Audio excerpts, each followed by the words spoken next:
time out of your busy schedules. We know we have dissertation defenses, final exams, and 65-degree sunny weather that we're competing against, but this is definitely worth it. My name is Ernest Moore. I'm the director of IUME, and you know, as an institute, we are really focused on research and action in neighborhoods and communities and that sort of thing. But we also know that a part of our work in scholarship for city education for historically marginalized communities is not only doing good work, but sharing that. And one of the things that we try to do with the Institute is create spaces for scholars all along our trajectory to be able to share their work. So one of the things that we do, maybe bi-monthly, Katy de los Rios is the chair of this, is we have a graduate student colloquium. So for students that are pre-dissertation to share their work. We also have a postdoc program, and we've had 3 postdocs in the last 3 years, and we try to create platforms for them to share their work. We have a endowed lecture series for those that have been around for a long time to share their work. But the one gap that I noticed in the kinds of talks that we had on campus and even historically in the Institute was we didn't really have a place for new faculty members who were doing dynamic and insightful work to share. And we created this faculty fellowship. The first year I took over the Institute was 4 years ago. For faculty members, normally within their first 5 years as a professor, we wanted it to be more than just a talk. So like with our postdocs, the faculty fellows normally kind of live in the Institute with us for several years, and we try to have some outward-facing events for them, such as this one. In the past, we've had David Walrice, who's a professor at Morehouse, Kina Arbuthnot, who's a professor at Louisiana State University, Maisha Wen, who was at Emory at the time but is now a professor at University of Wisconsin. And so Limarys Caraballo is our 4th faculty fellow. We're really excited to have her. And an added benefit of being a TC alum and being in New York is that she really is a vital part of the life of our institute, and this work that she's doing means a lot to us and is helping us think about some synergies between participatory action research methodologies and the preparation of teachers, and I think that nexus is a really important one for the field in many regards. So without further ado, I'll read Limarys' bio, and you get a sense of the work that she's doing and why we're so happy to have her as a faculty fellow. Dr. Caraballo is an assistant professor and program co-director of English Education in the Department of Secondary Education and Youth Services at Queens College of the City University of New York, and a faculty fellow of the Institute for Urban and Minority Education, IUME, here at Teachers College. She received her doctorate from the Department of Curriculum Teaching and Teaching here at Teachers College, where she was a general research fellow. She was also a Cultivating New Voices Among Researchers of Color research fellow of the National Council of Teachers of English, which is a very competitive award and fellowship to receive, and an American Educational Research Association Minority Research Fellow, which is also very competitive. She received the AERA Curriculum Studies Outstanding Dissertation Award and the American Association for Teaching and Curriculum's John Laska Dissertation Award. Her work has been published in the Journal of Curriculum Theorizing, Journal of Curriculum and Pedagogy, the International Journal of Multicultural Education, and the Encyclopedia of Diversity in Education. And this is just 2 years out, right? Yeah, all of that in like 2 years of receiving the doctorate. Dr. Caraballo's research interest includes students' multiple identities and literacies, academic achievement, youth participatory action research, and preparing teachers to teach English in diverse sociocultural contexts. As a former English teacher, administrator, and consultant in public and private secondary schools, she's especially interested in culturally sustaining and socially just literacy curriculum pedagogies. The key purposes of her work include complicating conversations about students of color and curriculum, reframing deficit conceptions of lower-income students of color, and advancing the theory and development of curriculum pedagogies that support multiple identities and the literacies of minoritized students. So what we'd like to do is have Dr. Caraballo give her talk. We have plenty of time after that for questions, and if you feel the need to get a brownie while you're sitting there, feel free to get up and do that, but there'll be plenty of time for Q&A after talk. So I'd like to introduce Dr. Caraballo.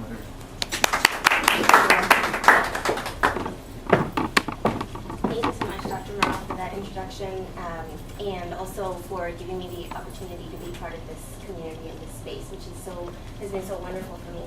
And thank you to IUME Fellows and the staff for getting all of this ready and for always being so supportive, and all of you for being here. I'm really looking forward to our conversation today. My talk today is entitled Research in Action, Students and Teachers Bridging Theory and Practice in Curriculum, Pedagogy, and Teacher Education. And I'd like to begin by sharing with you some of the big questions that tend to get me thinking, even when I'm supposed to be sleeping. And these are the kinds of questions that are reflected in the work that I do. If I can find my pointer, yes. So I wonder about how students negotiate academic spaces in general. How does that work? I wonder about what curriculum counts, particularly in ELA because that's my area, but in general. And for what purpose? What are the purposes of curriculum? And I wonder about research, not just methods and what we do and what projects we engage in, but what research matters and to whom it matters. So those are some of the questions that are kind of in the backdrop. And my research is situated in that overlap between research theory and practice. And my work focuses on how students of color construct identities in their academic context and how those identities inform and frame their experiences with curriculum and their achievement. And those intersections between those three main areas inform how I imagine curriculum and pedagogy in secondary education, and also how I'm thinking about teacher education. I've chosen the Prezi format for the presentation because certainly it aligns well with the idea that identities and experiences and curriculum and achievement are all interrelated and intersectional. But I also feel that it represents this multi-directional approach and this kind of synergy between research and theory and practice that I feel is really important in general, but particularly in the current context of high-stakes accountability. So to provide us with an outline for our time together today, there are four kind of main things that I'd like to focus on. The first one is to offer some background of current trends and context in schooling, both in secondary and pre-service teacher ed, that serve as a backdrop for the work that I do. The second is to talk about the one study, a study in which I focus mainly on constructing and negotiating identities and experiences of curriculum and achievement, as I mentioned earlier. The results of this study are what led me to become interested in youth participatory action research. Then I'll share highlights of a second study, which is titled Students and Teachers as Critical Researchers. And in this study, I focus on an after-school seminar in which high school students engage in youth participatory action research, and I work with pre-service teachers to facilitate that seminar. And that's something, a project that I have worked on with a IUME Research Fellow, Jamila Liscott. And so I'd like to end then with some thoughts about future directions in curriculum and pedagogy and pre-service teacher ed, including some implications as well as cautions and questions about the work that I'd like for us to think about together. So the research that I'll be sharing today is grounded in the context of U.S. schools in an era of increasing standardization and accountability. In this context, my interests are located in two different but interconnected spaces. The first is secondary education. In the first of these spaces is really driven right now by an ongoing and pervasive conflation of accountability measures with authentic student learning and achievement, which are often being considered to be the same thing. And this leads to very narrow curricular and operational understandings of language and literacy practices and curriculum. In this context, educational reforms are often part of the problem. They often perpetuate deficit perspectives by focusing on the skills and the content that students don't have, rather than considering what they already bring with them to school. And so this definitely informs the ways in which students are constructing identities in classroom spaces. In connection with these deficit perspectives, academic success for many minoritized and or what's often called non-dominant students, as well as bilingual students, multilingual students, immigrants, students who are in some ways considered to be part of the margins, it often entails for them, in order to be successful, they have to perform particular academic identities that often exclude their cultural identities and their home languages and cultural identities, home cultures. So there's quite a bit of overlap between that secondary education space and the pre-service teacher education space. In this space, again, we have to contend with No Child Left Behind, Race to the Top, and other policies that do increasingly limit teachers' autonomy and their breadth of experience with curriculum and pedagogy, often due to the pressures of high-stakes assessments that they anticipate when they will get into the classroom, and then sometimes what they are going through even as pre-service teachers. So all of this narrowing of curriculum and assessment exacerbates a disconnect between a predominantly white and monolingual teaching force and an increasingly diverse, multicultural and multilingual student population. In addition to this, within courses and fieldwork experiences in teacher preparation, pre-service teachers are often also exposed mainly to instructional best practices and not so much to opportunities to engage with students in their communities in culturally relevant ways. And these issues are often exacerbated by policies in teacher education. Right now, most of you must be aware that changes in certification, particularly in New York State and in Washington State, are really putting a lot of pressure, again, on pre-service teachers. The EdTPA is one example. And because these assessments are grounded now increasingly in performance tasks, which in itself could be a wonderful thing, we now see increased overlap between what's happening in the pre-service teacher classroom and what's happening in the secondary teacher classroom. And whether this overlap is perceived to provide us with greater benefits or greater challenges, it's definitely an area that requires attention and further study. So the first study is grounded in this context of these discourses in secondary ed as well as trends in teacher preparation. And this study is entitled Constructing and Negotiating Identities in Practice, Multiple Identities, the Enacted Curriculum, and the Figured World of Achievement in a Middle School English Classroom. That study draws upon data that was collected over the course of 3 years in an urban public middle school. In order to address these areas that I mentioned earlier that are part of the background and context, there are 4 key purposes that I focus on in this study. The first one is to document those intersections between students' identities and experiences of curriculum and achievement and render them visible when they often are not. A second purpose is to examine tensions that exist between discourses of achievement and multiple identities that students are constructing in school, and then look at how some of those identities that they construct are othered or marginalized, and also to consider their awareness of that process and how that happens. And so then we better understand how students are constructing these experiences, not as victims, not as passive consumers, but really how they're engaging, what agency they're demonstrating in the process of negotiating and constructing identities. A third and broader purpose is to render visible some of the other invisible negotiations that are frequently obscured by mainstream practices and discourses, and particularly with respect to curriculum. So I intend to reimagine curriculum as a composite or assemblage, which I will talk about this term more in a few minutes, to include a conception of curriculum that includes not just the planned curriculum, but really everything that is connected to that curriculum, the grades, student work, everything that has to do with a perception or a vision or an experience in connection with that curriculum.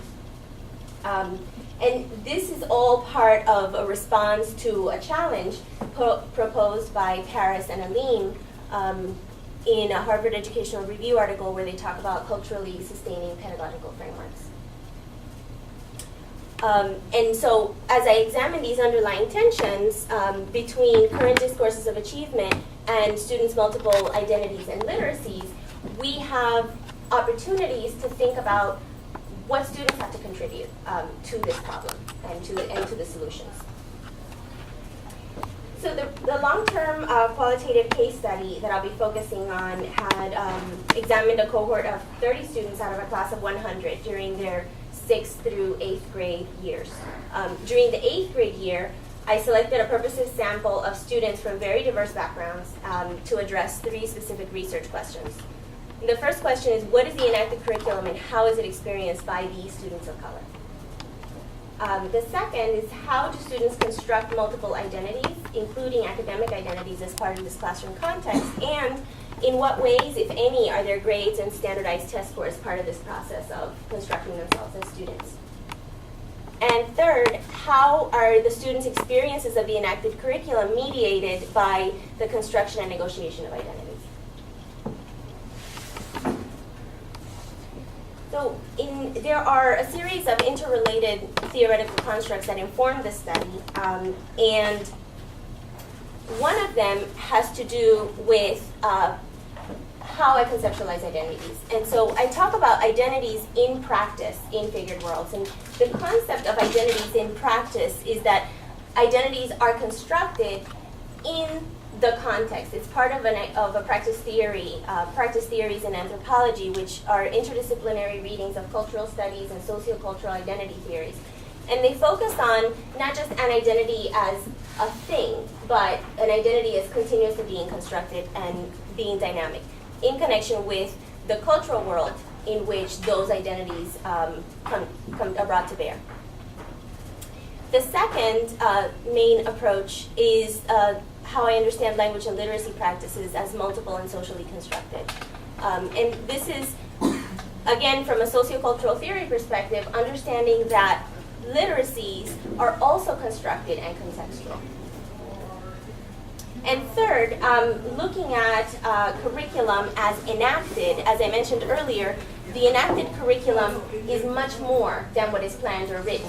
The curriculum comes to life when it is implemented in classrooms, and so it becomes something different, perhaps, than what one had anticipated. And so seeing curriculum as enacted helps us to see what these interactions look like for students in the classroom. So this, in this figure, a series of rhizomatically interconnected identities are represented by large, by these orange ovals. And it's an attempt to demonstrate something that is really very difficult to pin down, and there are problems with thinking about each of these identities as kind of a discrete oval, because it suggests that they are discrete, that they're separate, and that's really contradictory. However, because each of these identities does actually mean something to people, right? If someone says, I am Dominican, that typically means something to that person, and it often means something to somebody else who might ascribe that label. So even though it's problematic to isolate identities, I feel it's still important to consider how many different identities students are often negotiating at once. And so all of these identities that students are often constructing, negotiating, trying to figure out who they are in classroom spaces are also taking place in a broader context. And these are what I talked about earlier as some discourses of achievement. So these might be academic expectations. It might be readings that come from the grades and the test scores that they earn. They might be norms, expected behavioral or academic norms in a classroom space. All of these become part of the cultural world of the classroom, which Dorothy Holland, whose theory I draw upon heavily, and her colleagues calls a figured world. So the research design encompassed reading within and across a variety of data sources and methods, including students writing, interviews, a focus group, many class observations, as well as quantitative data such as students' grades and standardized assessment scores. And I read all of these sources as texts in order to get a sense of what were some of the interactions here that are often rendered invisible by some of the things that we tend to look at, like test scores.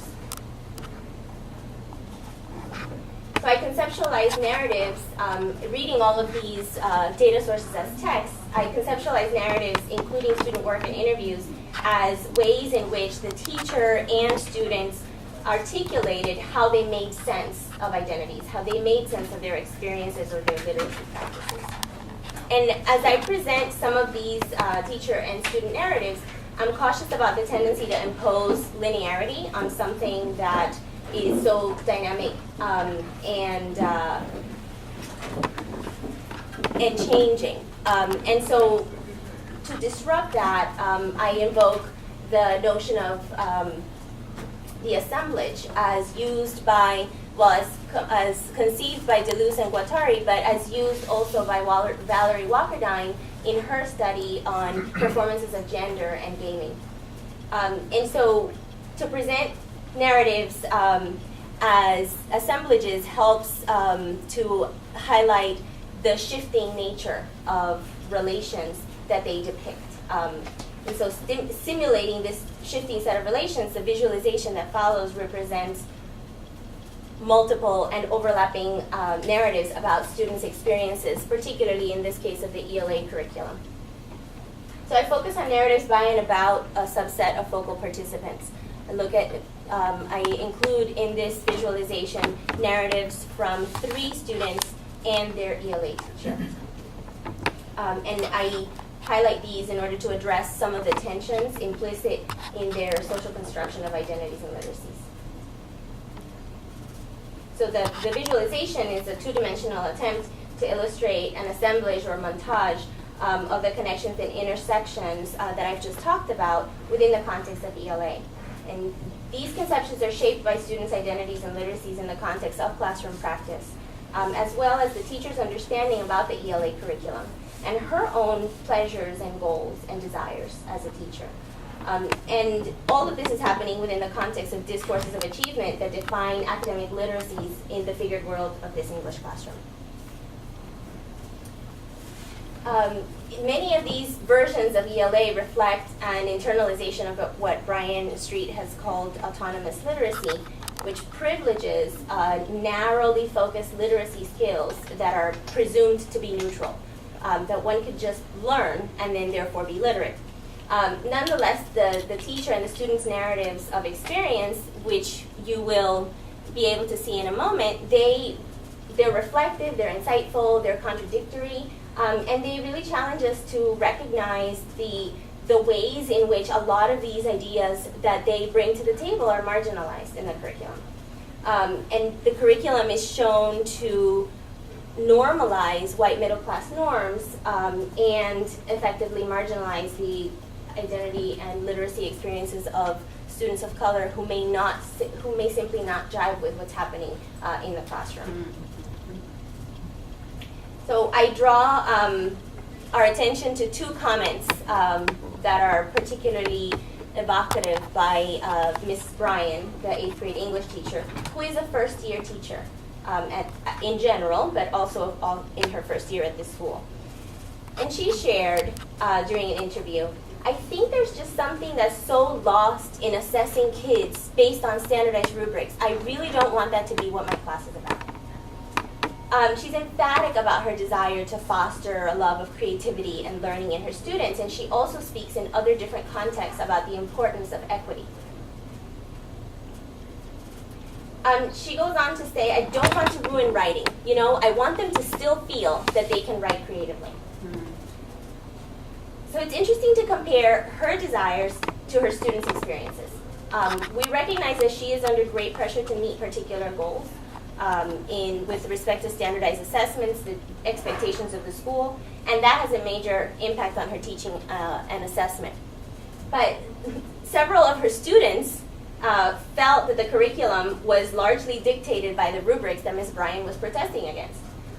So when asked whether they had the opportunity to write about their perspectives and whether they could kind of be themselves in English, one of her students, this is Suma, says it's like the rubric is already made. There's no opinion behind it. It's like just do this and then hand it in.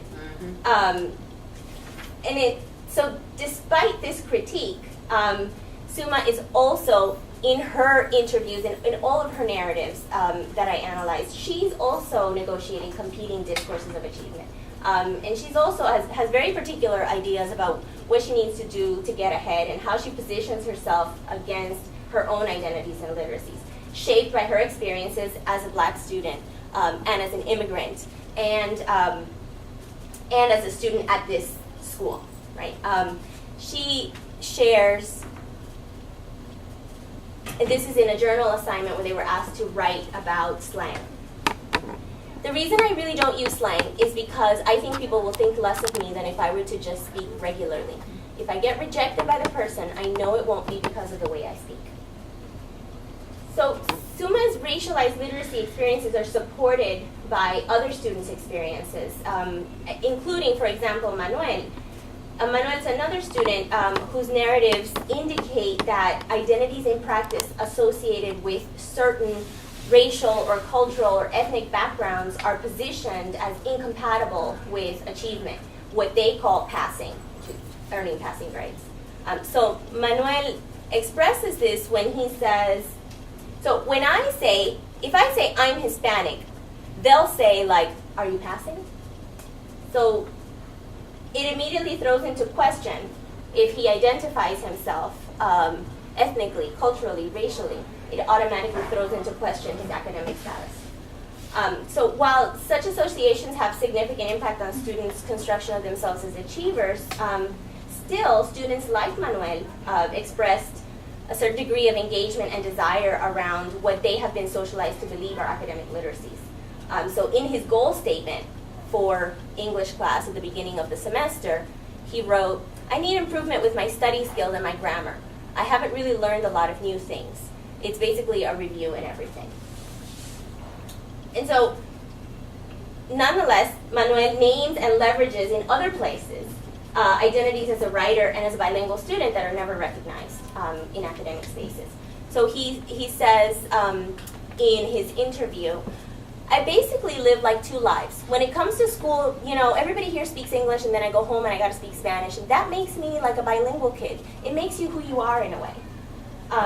So he recognizes a sense of what an identity is and how it's connected to language and literacy in a very sophisticated way, but there's no space for this to become part of his academic experience in this context. So another version of ELA that comes across within the same set of narratives is another student, Jason's, his reaction to some of the tasks that he needs to complete in ELA. In a different journal assignment, Jason takes up a required assignment and turns it into an opportunity to levy a critique against demands of the college prep ELA curriculum, in which academic literacies and those expectations infringe upon his opportunity for self-expression. So he writes in the journal assignment, that's pretty hypocritical how the journal prompt says free write, but then it says use as many vocabulary words as possible. And you know, there's a little bit of the smart aleck student coming through here, certainly, we all know, but he's taking a side of resistance within the context of an academic assignment, and he interrogates structures that are framing his literacy experiences, and that's fairly sophisticated. And yet, there's no mechanism, there's no way to recognize that. So I present this assemblage of all these different versions of teachers and students' narratives, because in order to understand how ELA, how English as a discipline is experienced in this classroom, we have to consider all of these different overlapping experiences and perspectives together. And they all make up the enacted curriculum. So why does this matter? How could we make the connection between what students are experiencing, their identities, their literacies, and all of these different versions of ELA? And how can we use this to promote culturally sustaining pedagogies, particularly in teacher education as we're preparing new teachers? So I would argue that the critical awareness, the critical meta-awareness, as Mariana Soto-Manning has talked about, that students demonstrate is instrumental to our understanding of how non-dominant students, many of whom actually construct identities as achievers in elementary school, but then become increasingly marginalized in academic contexts in middle school and high school. So how they're perceiving these academic spaces. Second, based on what we know about intersections among literacies and identities and achievement in the context of the classroom, this all renders visible which versions dominate, right? Which version, despite teacher intent, despite the desires of the people involved. And we can use this knowledge to work deliberately toward culturally sustaining pedagogies. And these are the literacies and identities that if we analyze them, we'll see what power relations are embedded within these spaces and that are constantly in flux and that students and teachers are all dealing with. So in this age of Common Core standards and new standardized assessments for teacher ed, there's this increasing need to re-engage in dialogue about what curriculum is. And so I propose a curriculum and as assemblage, like that understanding curriculum as a composite in this way helps us work to eliminate the gap between the field of curriculum theory, which is often concerned about the history and the politics and the theories behind classroom practice, and the practice of instruction, areas which are often not really in conversation with each other. But if we could invite students and teachers to both be curriculum theorists together, along with researchers, then we could all reflect on what curriculum is and whose interests it serves. And so we're looking at reimagining our roles within the concept of this construct of curriculum as assemblage, curriculum as composite. This also would decenter the mainstream and create these dialogic spaces for other ways of knowing that are not typically permissible. The reconceptualists have called curriculum a verb, not a noun, and have often referred, as Pinar has referred to curriculum as complicated conversation, right? And in this spirit that the notion of curriculum as assemblage helps us to decenter some of what we take for granted about curriculum. There are existing models exemplified by critical pedagogues such as Duncan Andrade, Morel, and many others who already engage students and teachers in a kind of praxis that creates opportunities to read, research, and take action on issues that matter in students' own lives and communities. The stance of a critical praxis and inquiries such as those guided by participatory action research are powerful models that we need to grow and support. And specifically in teacher education, this would mean countering what many pre-service teachers and in-service teachers are facing in their practicums as just one site of possibility. New teachers are increasingly pressured to implement curriculum that is scripted and pre-designed under the guise of the Common Core, which is supposed to be not that, and yet is anyway.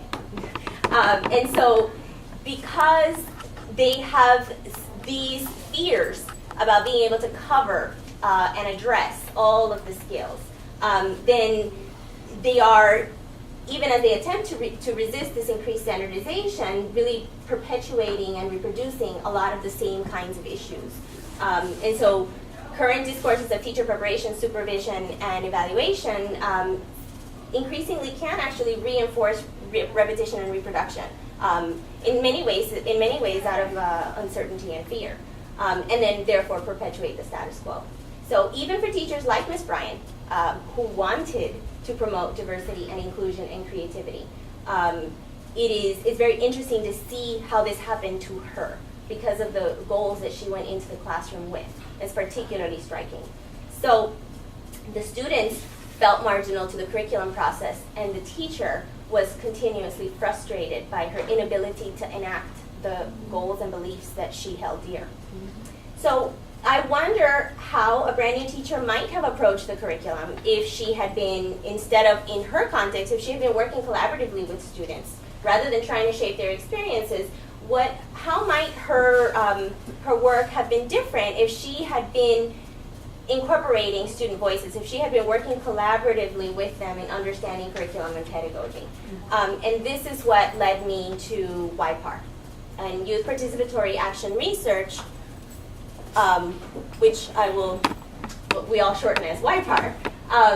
So YPAR offers other possibilities and creates these dialogic spaces. And so these questions about how might it have been different if the teacher had had different experiences in student teaching in her first year, etc. It led me to think about approaches that would facilitate collaboration and engagement. And this is precisely what YPAR can offer in pre-service teacher education. So these are some of the overlapping factors that I'd like us to consider as we begin to imagine how YPAR can do this, or how we can use YPAR to do this. As I mentioned earlier, there is the context of curriculum and pedagogy within a high-stakes accountability environment. There's the Common Core state standards and standardized assessments such as the Regents. And then also there's teacher education and the state assessments that the teachers must complete in order to enter the field. So in addition to that, there are teacher effectiveness measures, such as the Danielson framework, which is now mandated across the city. So it's really just many areas of overlap where more and more of these increasingly standardized experiences are informing teachers' experiences as well as students. ELA, as experienced by students, often reads like this. And so this is Manuel, a student from the previous study, and what he shares is how he summarizes his ELA experience. ELA is usually about writing and being yourself and expressing yourself, and I don't feel like we get to express ourselves in here. I haven't really learned anything this year. So from that understanding of what ELA is, he's like, I've learned nothing.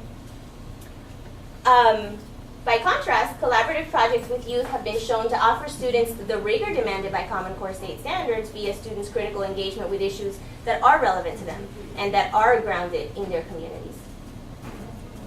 So I argue that YPAR allows us to work within and across existing affordances and constraints in the discipline of English.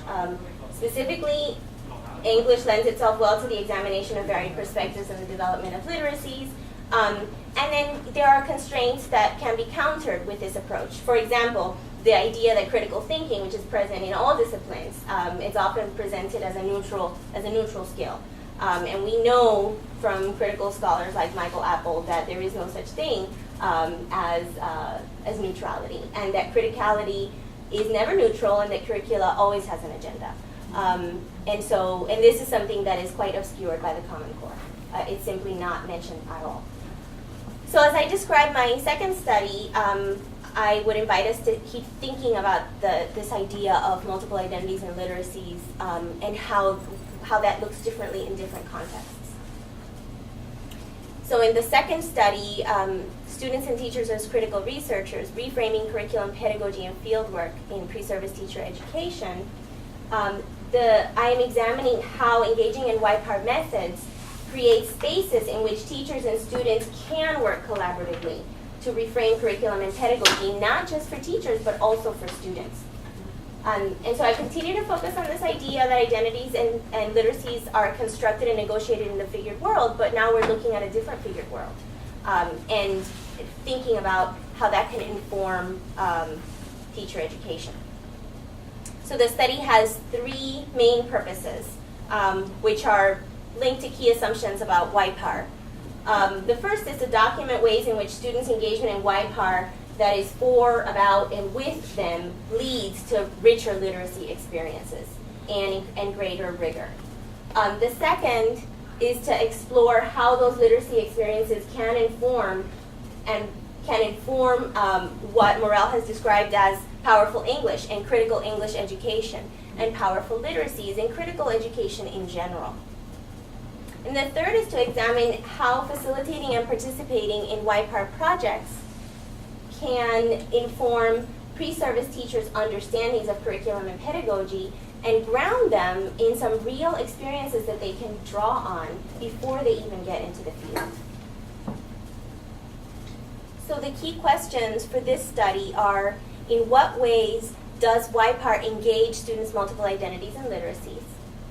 And in what ways are pre-service teacher candidates, who are also facilitators within this YPAR context, developing their conceptions of curriculum and pedagogy mediated by these engagements?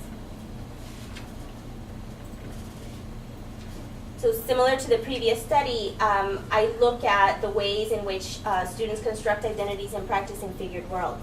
And I also continue to think about literacies as multiple and situated. In this case, situated in the YPAR seminar context, which is framed by an understanding of critical pedagogy and praxis that is enacted within the seminar and within that space. According to Morel, a YPAR framework builds on decades of participatory action research.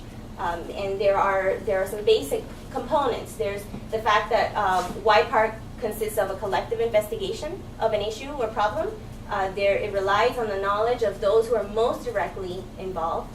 And it's driven by a desire to take action. And all of these are elements in common and derived from participatory action research and the legacy of that work. But then YPAR engages youth in addressing issues of social inequality. Mm-hmm. So it's particularly grounded in the interests and experiences and the power of youth. So with these constructs in mind, if we revisit that image, which looks at those intersections in this discursive context, then imagine what happens when other engagements become available via YPAR. And so YPAR and the literacies that become available and the discourses that become available then disrupt some of the normalizing discourses of this figured world and changes the figured world, changes the cultural space. So the current study then has two major components. It's a seminar on YPAR methods and multiple literacies, which is now in its third semester. And this is a seminar that I've co-developed with Jamila Liscott from UME, as I mentioned earlier. And students meet weekly for 60 to 90-minute sessions. They use multiple rhetorical modes such as hip-hop and spoken word and digital and social media, as well as academic literacies, to present their research and engage others in social action about issues that are meaningful to them. The students in the after-school seminar participate in a youth summit called Ciphers for Justice, which is directed by Jamila and sponsored and hosted by UME. And in each semester, there is at least one pre-service teacher who is a co-facilitator and an active member of this space.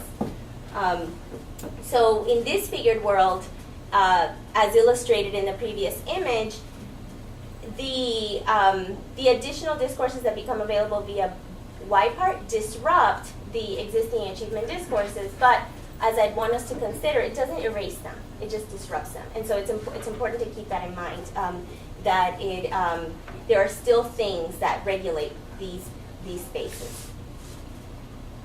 So the second component is the broader qualitative study that's focused on the research questions I just mentioned. And so here the data collection consists of field notes, curriculum materials, student work, school documents, demographic data, and achievement reports, as well as individual interviews with students and with the pre-service teachers, and focus group interviews with all of the participants. Similar to the previous study, it's a narrative analysis is ongoing and iterative and looks at all of these different documents as texts that can be read with and against each other. So I'd like to just offer a few highlights from the data that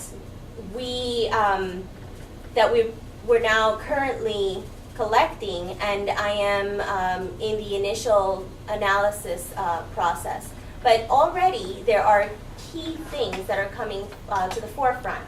And I'd like to start with one example in which students are participating in this collective experience. This happens after they have participated in a workshop with Mikal Amin Lee, an MC and a spoken word artist from Urban Word NYC. So the previous week, he had done a workshop with them on freestyle and cipher. And the second week, they read an article, or the following week, they read an article and had to respond to it. And so this is what they chose to do.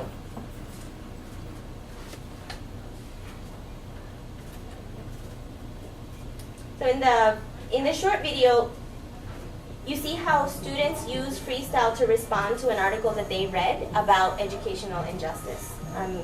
The students took what they had learned in the previous week during the workshop and just imagined it in the way that they wanted to, in the way that served them.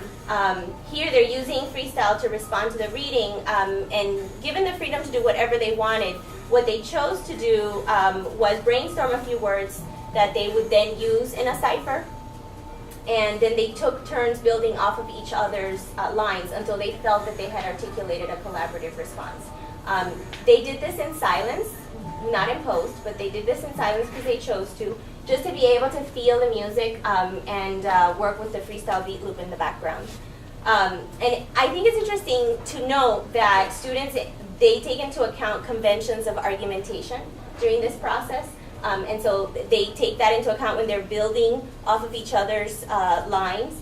And they also engage in the practices of peer review and revision that are typical in English classes, where they write and then they go back, and within a safe space, after the line has been written, they feel it's okay to go back and erase somebody else's line in collective ownership and then kind of modify it and build on it. And so in addition to getting the opportunity to engage with these concepts, they are also, as part of this process, re-engaging and reimagining some of the literacy practices that they've seen in the other academic contexts. And so I would also, beyond this collective data snippet, I would also like to focus on one participant who came to the seminar already with some interest in issues of environmental sustainability. Rosalia, when we began the course, she expressed frustration about recycling in her school and community because she thought that people were lazy and just didn't care. And as Bautista and colleagues explained, positionality is key in conceptualizing problems in education and society. And a lot of times, framing the problem is part of the problem itself. And so this was an area of focus in the seminar for students when they were investigating their topics. In the discussion, when asked about what was it that was most useful to her about the seminar, she actually raised this issue, the term positionality, and says, the data we were talking about positionality, that really helped me a lot because it kind of makes you realize what your position in the problem that you are trying to deal with is. So it makes you think about what you have to do, not what other people have to do to fix the problem, but what you have to do. And in her presentation at Cypress for Justice, Rosalia and her partner presented their research plans, and their plans were to gather information about the community's knowledge about sustainability, and then they planned to engage in a social media campaign to increase awareness. And Rosalia and her partner also performed a spoken word poem that reflected her understanding of positionality. And so understanding positionality is just one example of the ways in which students' criticality was deepened as a result of this experience.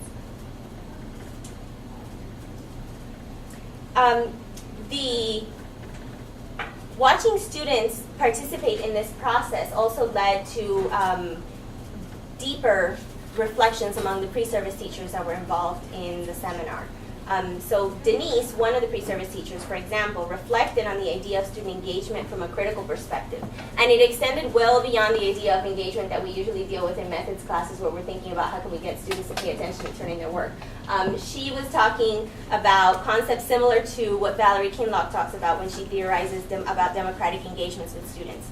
Denise noted that by having students be critical researchers, we're raising the expectations we have for the students because their goal will not only consist in getting a certain grade for class, but rather making a difference in their community. If students see that adults have confidence that they have the capacity to make some kind of difference in their community, they will work toward fulfilling that expectation. Similarly, Jasmine, another pre-service teacher, reflected on the role of the seminar and how it created a space in which students could be open about the experiences but also be critical about the required curriculum. The seminar is a safe place for them to talk. They look forward to meeting with us every week. In addition, students' critical views about and their opinions about their own curriculum sheds light into what's important to them and what they value. And suggested by preliminary data, such as a different reflection from the same pre-service teacher about active learning in the seminar, the students' experiences in YPAR can challenge their understandings of curriculum and achievement as experienced in more traditional student teaching placements. So Jasmine reflects on a previous experience. During my student teaching experience at 2 different schools, a middle school and a high school, there were many occasions where students were labeled as high achievers for simply being quiet and showing up to class. So while teachers' field experiences vary greatly among programs and among schools, among placements, among cooperating teachers, research such as that by Akiba and Athanasis indicates that pre-service teachers who engage in teacher inquiry or rich field experiences in the context of teacher ed for diversity are much better prepared to work with students from culturally and linguistically diverse backgrounds. So all of this provides a context for how these spaces are generative and gives students something different than what they might typically get in fieldwork. Still, they're not perfect. It's not a panacea. It's important to keep in mind that even in this more welcoming and non or less hierarchical context, there were still power relations among students and teachers. And the pre-service teacher also, Jasmine, noticed this. There were still a few times where, for the fear of being correct, saying the wrong thing, or simply being in a teacher's presence made it difficult for students to participate, even within the YPAR seminar. And so the power relations between students and teachers in any context pose these tensions, and it's precisely this type of tension that is so significant for a student teacher to experience firsthand and then also be able to name it and reflect on it. So because YPAR can expose the complexities of collaborative spaces and intersections among youth, pre-service teachers and teacher educators, among others, it helps to decentralize norms that constrict learning, creativity, and voice, both in secondary and pre-service educational contexts. These complexities are central to the work of YPAR in its capacity to create spaces in which we can embrace the complexity that reflects authentic interactions between educators and students, but also, to borrow from Freire, it's also participating in that process of conscientization. And then, on a third and different note, our work with schools has included dealing with setbacks and adjustments and disappointments. And that has also been very real and very important, engaging in that kind of negotiation. Our analysis has been productive in understanding not only what possibilities exist when we use YPAR, but then what limitations exist in school spaces, even when it's after school. And Jamila and I are currently working on a paper which we recently presented at AERA that is entitled, that focuses on sticky spaces of YPAR work, and argue that part of the approach and part of what we gain here is that generative liminality of being in the in-between, and the idea of becoming more comfortable with roles that shift and change as we work with students and with schools and with each other. In moving forward, some future directions to consider are to seek to better understand how identities and experiences are mediated by engagement in YPAR.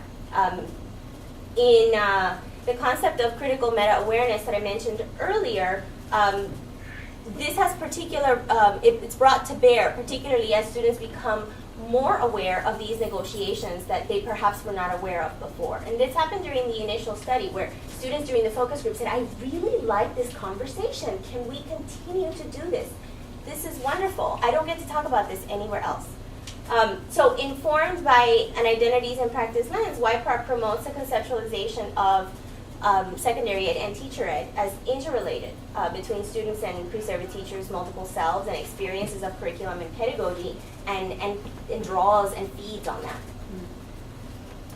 as described earlier, the idea of curriculum as an assemblage of multiple versions of ELA becomes a heuristic for ways of knowing, reading, and writing the world, to borrow from Freire again. And given the multiple identities and literacies that students and teachers are constructing and negotiating, a truly powerful curricula is going to be more nuanced when we consider ELA curriculum or any curriculum as a composite of all of these different versions that go into it. By incorporating student voice in curriculum and pedagogy, not just in school reform, because there's quite a body of scholarship on student voice in school reform, but also by incorporating this in supporting the academic learning of students and the learning of pre-service teachers, this study can challenge us to rethink curriculum, pedagogy, and teacher education as collaborative and democratic endeavors with rather than for youth. And while there have been a lot of inquiry approaches in teacher education, and there's quite a bit of research on that as well, there really has been very limited attention to how action-based research inquiries with youth, not about youth, but with youth, can inform curriculum and pedagogy in pre-service and teacher education. And so in closing, I would want to return to those big questions from the beginning and think about them through the lens of the two studies that I've just shared. And as part of this reflection, I'm drawn to the idea of working toward a stance that can work across these questions and that can look across these questions. I believe that one stance is central to bridging endeavors in research and theory and practice. Rather than a specific, no panacea, but rather than a specific set of practices or strategies, how we work on curricular and pedagogical stances, how can we generate these stances that generate and that are sensitized to the interrelatedness of students' identities and literacies, and also seek to honor their voices and their perspectives and their experiences. And then assuming such a stance incites us to broaden our understanding of curriculum and research and question their purposes, question the purposes of curriculum and research. And using YPAR to transform teacher preparation in this way challenges us to conceptualize curriculum and enact pedagogies in ways that promote social justice in education.